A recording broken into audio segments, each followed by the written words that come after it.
So today's vintage toy repair is the Sky Patrol Flying Saucer. It was made in around 1965 by Yoshia in Japan, and the toy has a number of advanced features for the era. Besides all the spinning gears on the front, which they call transparent machine, you have the space pilot. He has moving arms, and there's a large colored light display that turns around in there.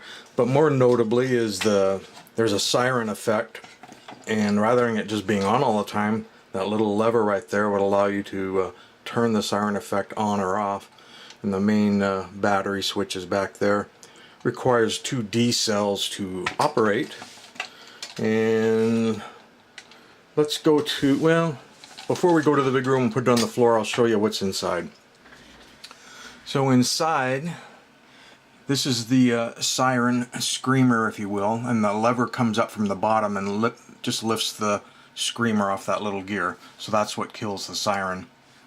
The lighting effect you're going to see in the back is by this bulb, which is swung back and forth super fast. There's a commentator here. Most of the toys that have these swinging bulbs just literally run the wires from the bulb and loop them back, and eventually the wires break from all the shaking. This one actually has a commentator and a wiper.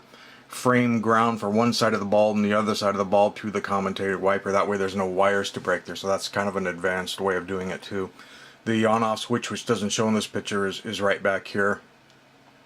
This strange looking cog here is what drives the gear up on top. Let's go this way.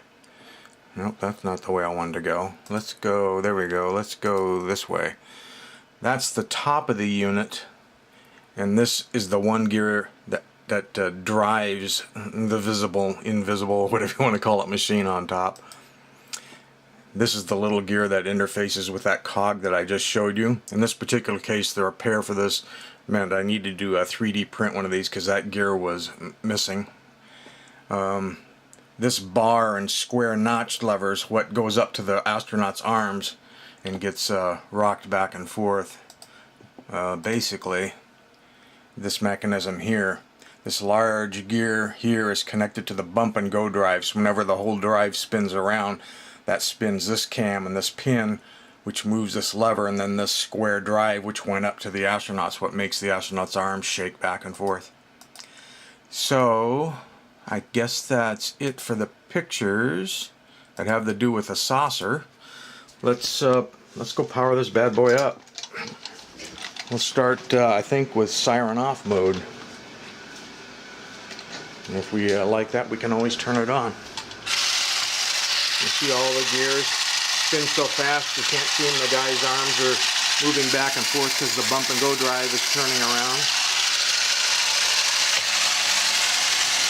And based on your floor, it'll do different things. This wood floor is kind of hard for bump and go drives.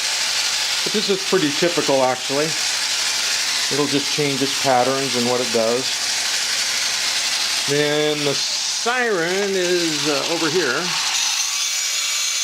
Yeah, see, that's why they gave you a switch. Might be a bit much all the time. Let's kill some light. You can get a lot of different lighting effects through the portholes on the side, and through the top.